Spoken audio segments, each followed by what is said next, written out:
Սոսի հեռուստատեսության եթերում լուրեր լրատվական ծրագիրն է, բարև ձեզ։ Հերթական անգամ վթարվել է Գեղի Կապան մայր ջրատարը, Հալիձոր թաղամասի կամրջի մերձակայքում խողովակաշարը պայթել էր։ Բարեբախտաբար մարդկային և նյութական վնասներ այս անգամ չեն պատճառվել։ Խողովակաշարից հոսող ջուրը թափվել է գետը, վթարը տեղի է ունեցել նոյեմբերի 11-ի գիշերը։ Առավոտվանից հայ ջրմուղ գոյուղու Կապան տեղամասի վթարային բրիգադը դեպքի վայրում էր և փորձում էր վերացնել այն։ Վթարի պատճառով ջրազրկվել էին մայր ջրատարից սնվող բոլոր թաղամասերը։ Երեկոյան ժամերին ջրմուղագործները վերականգնել են ջրամատակարարումը։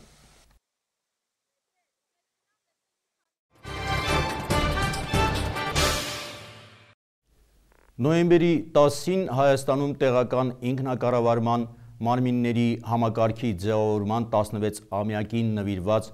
տարվա լավագույն համայնք 2012 մրցանակաբաշխության ժամանակ 915 համայնքներից լավագույնն է ճանաչվել Ագարակը։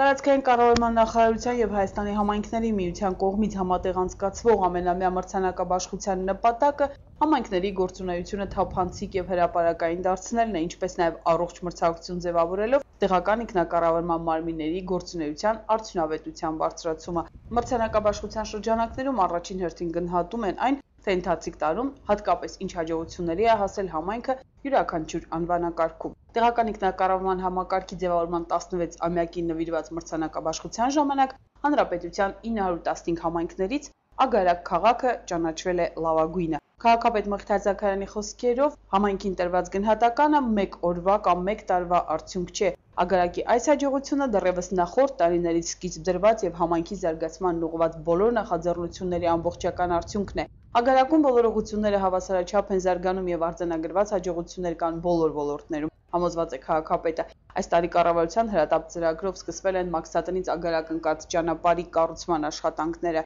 որի համար հատկացվել է 50 միլիոն դրամ։ Սոցներդրումների հիմնադրամի միջոցներով 109 միլիոն դրամով սկսվել է քաղաքի արվեստի դպրոցի հիմնանորոգման և շենքի ամրացման աշխատանքները։ Բացի այդ, ընթացիկ տարում ազգային ժողովի պատգամավոր Վայա Հակոբյանի միջնորդությամբ 70 միլիոն դրամով նորոգվել է Ագարակի մանկապարտեզի մի մասնաշենքը։ Այժմ մեր բոլոր ջանքերն ուղղված են մեկնարկած աշխատանքները ավարտին հասցնելու և մյուս նախաձեռնությունների իրականացման ուղղությամբ, ասում է Մղթար Զաքարյանը։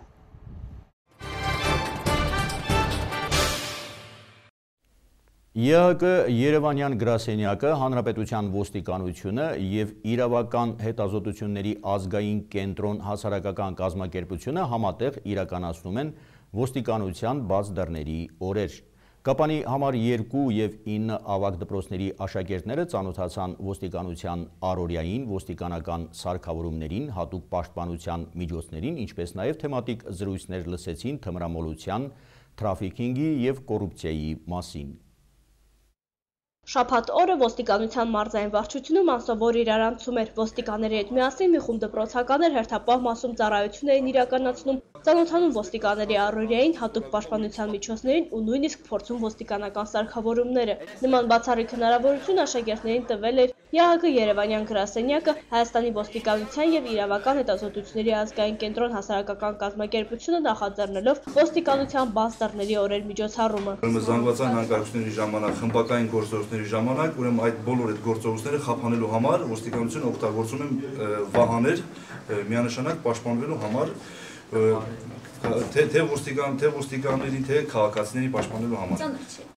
Ինչպես է քաղաքացին հաղորդում տալիս իր տեսած հանցագործության մասին, որտեղ են գրանցվում կամ առհասարակ ինչպես է աշխատում ոստիկանության շուրջօրյա այս ծառայությունը, աշակերտները հանգամանորեն տեղեկացան ամեն ինչին, ինչպես նաև տվեցին իրենց ուզող հարցերը։ Կապանի համար 2 և համար 9 ավագ դպրոցների աշակերտները ոստիկանության ծառայողներից հետաքրքրվեցին ոստիկանական աշխատանքի դժվարություններով ու մարտահրավերներով։ Ճանապարհային ոստիկանության մեքենաների հնարավորություններին տեսականորեն ծանոթանալուց հետո դպրոցականները գործնականում ականատես եղան շրջայց կատարելով ոստիկանական պարեկային մեքենաներով։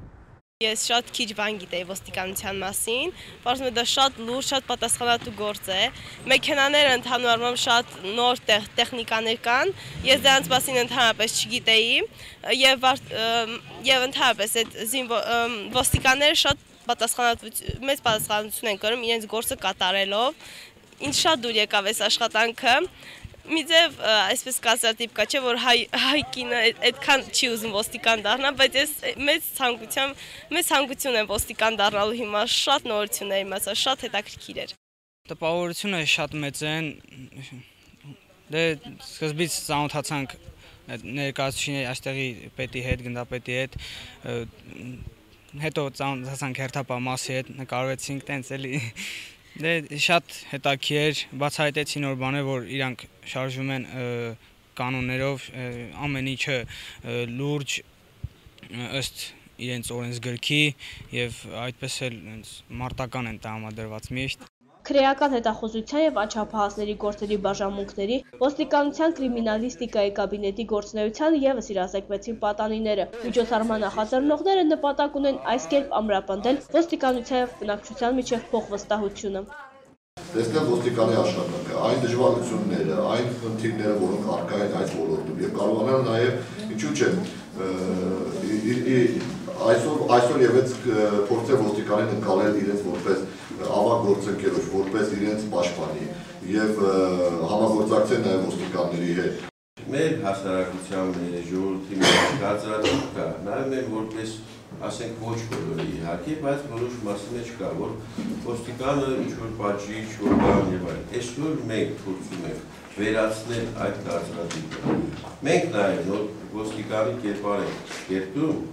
որի համար գործը դա նվիրում է, համազգեստը դա պատիվ է, ծառայությունը դա առաքելություն է, ոստիկանը ծառայող է, ինչ է ծառայությունը, ինչ անում, նա ծառայում է ձեր հասարակությանը։ Միջոցառման երկրորդ հատվածում աշակերտները թեմատիկ զրույցներ լսեցին մեր իրականության մեջ տարածված հանցավոր երևույթների թմրամոլության, թրաֆիքինգի, կոռուպցիայի մասին։ ԵԱՀԿ Երևանյան գրասենյակի ռազմաքաղաքական ծրագրերի պատասխանատու Լիլիան Շալարուն ողջունելով ներկաներին կարևորեց ոստիկանության եւ հասարակության միջև համագործակցությունը, խոսքը փոխանցելով ռազմաքաղաքական ծրագրերի ազգային պատասխանատու Սուսանա Նալթակյանին։ Նպատակներից մեկը, որպեսզի աջակցել ոստիկանությանը ձեռք բերել հասարակությանը որպես իրենց գործընկեր։ Ինչի է տարվում, դա գաղափարը շատ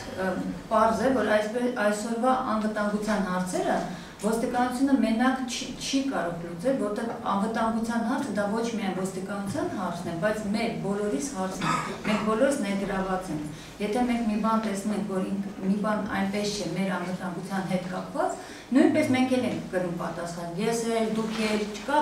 կապված չի մեր հասակից, կապված չի մեր գործերից, մենք ինչով ենք զբաղվում, մենք բոլորս կրում ենք այս պատասխանատվությունը։ Կապանում իրականացրած ոստիկանության բաց դռների օրեր միջոցառումը թվով 10-րդներ։ Նախաձեռնողների կողմից բոլոր մասնակիցները հուշանվերներ ու տեղեկատվական բրոշյուրներ ստացան, իսկ վերջում իհարկե ոստիկանության մարզային վարչության բակում հանդիպումը հավերժացրի լուսանկարով։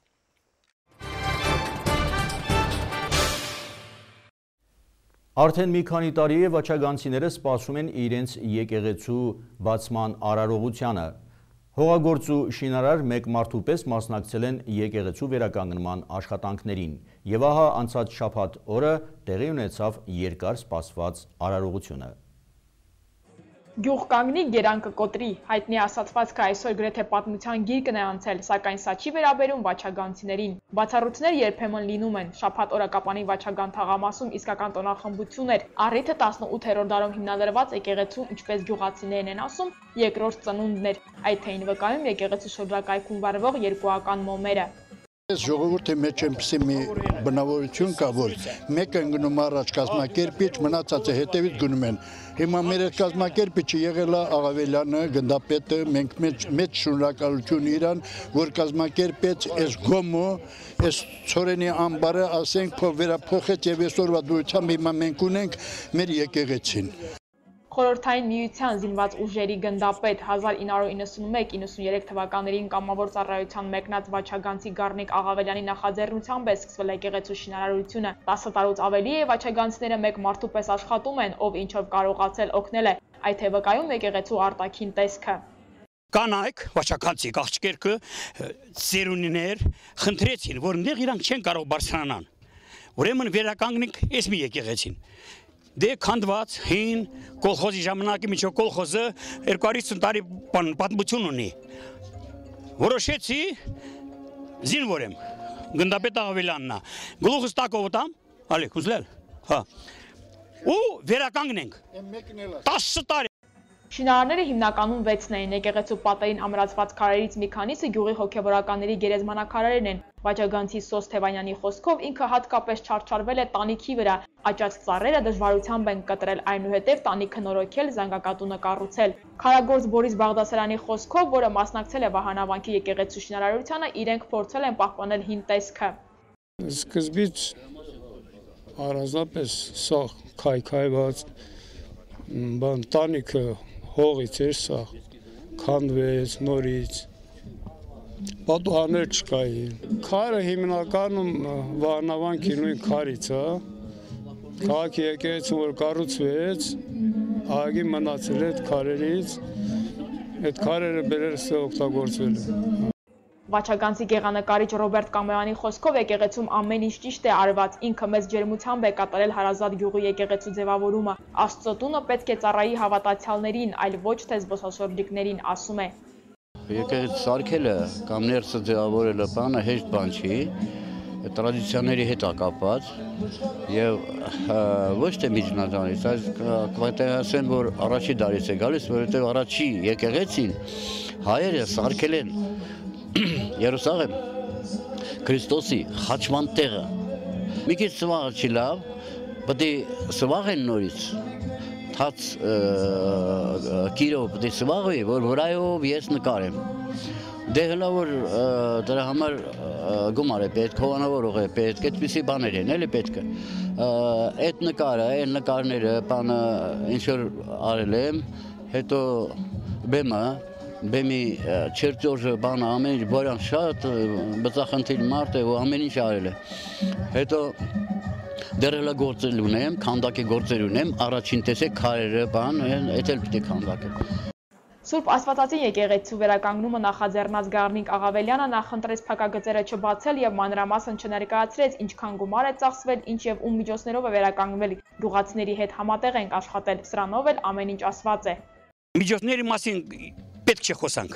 Դա գաղտնիք է։ Չի կարելի ասել։ Այդ հարցը կողպենք, միջոցները մատուցել են, հատուցել են։ Ես իմ թոշակը դրել եմ, տղաներ ունեմ 3 տղա, ամիս ուղարկել են, բայց գլխավոր օգնողները վաճականցիկ, ղափանցիները, հատկապես վաճականցիկ։ Շատ ոգևորված եմ այս բազմությունը, որ հավաքված են այստեղ, վկայում է հենց դրա մասին, գյուղի բնակչության համախմբվածության մասին եւ շատ կարեւոր է, որ մարդիկ իրենց ուժերով, իրենց հնարավորություններով հանդես են եկել, ցանկություն են դրսևորել եւ այս ամենը իրականություն դարձրել, շատ կարեւոր է։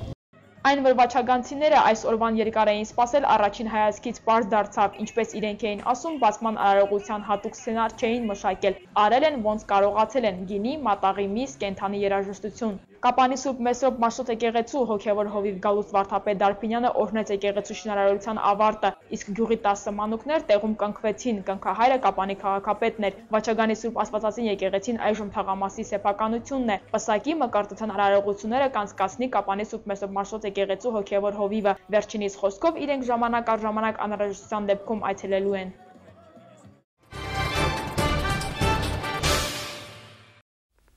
Ֆուտբոլասերների համար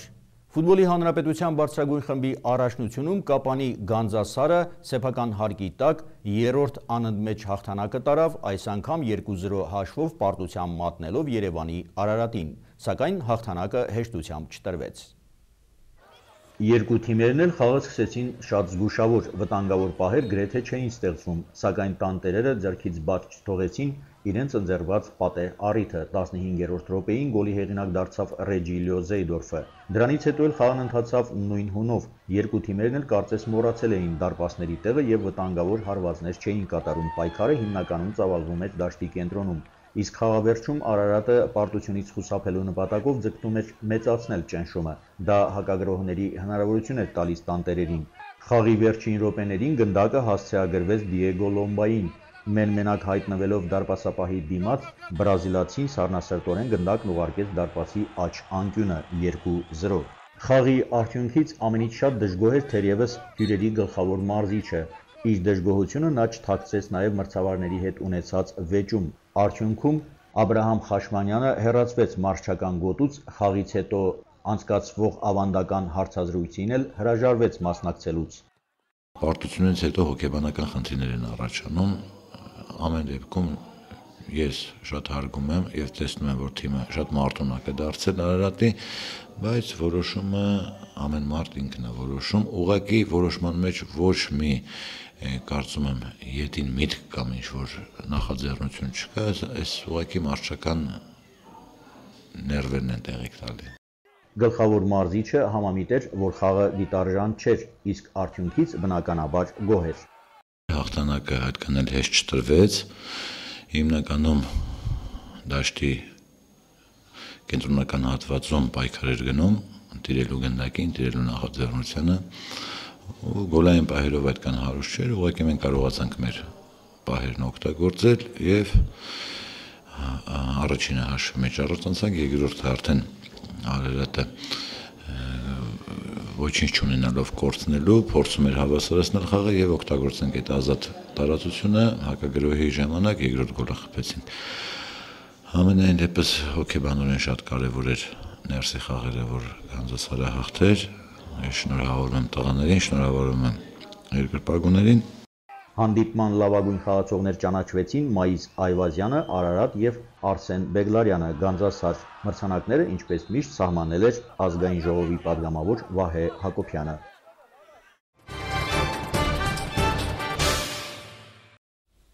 Իսկ խաղի հաջորդ օրը, նոյեմբերի 12-ին, Գանձասարի մարզիչները եւ ֆուտբոլիստները այցելեցին Բաղաբուրջի հուշահամալիր հարգանքի տուրք մատուցելու զոհված ազատամարտիկներին։ Հենց այդտեղ էլ թիմում հանդես եկող ֆուտբոլիստները, որոնց մեջ քիչ չեն օտարերկրացիները, ծանոթացան Կապանի,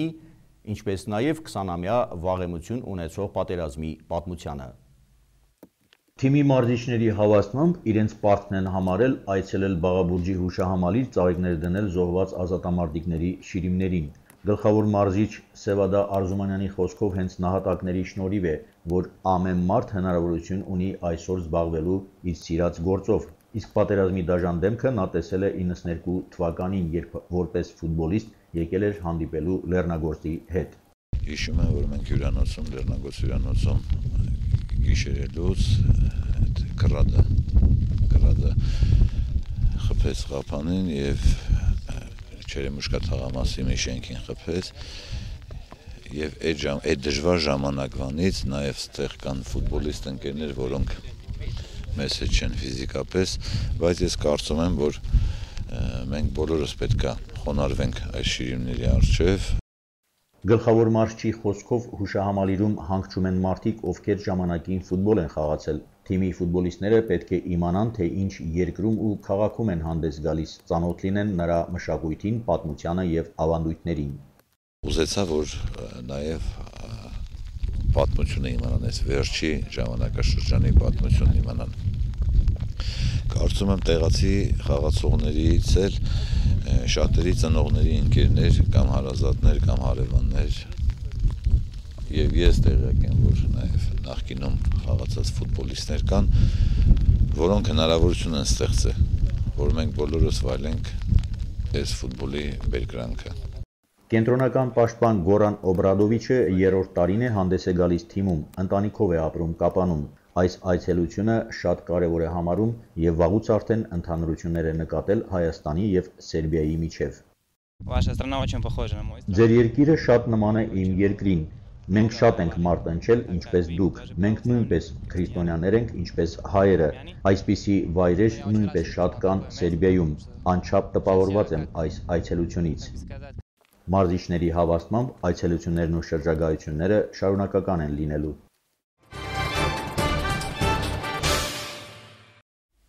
Շարունակելով մարզական թեման, տեղեկացնենք, որ անցած շաբաթ օրը համար 7 դպրոցում տեղի ունեցավ շախմատի հանրապետության դպրոցականների 7-րդ օլիմպիադայի երկրորդ տարածաշրջանային փուլը։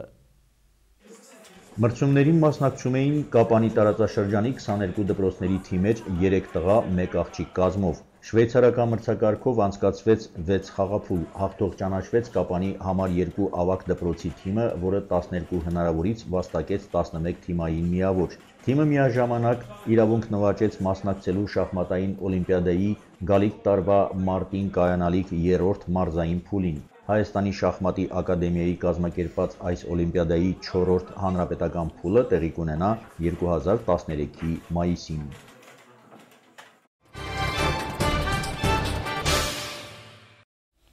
Սոսի հեռուստատեսության եթերում լուրեր լրատվական ծրագիրներ։ Մենք ձեզ հրաժեշտ ենք տալիս, մինչ նոր հանդիպում։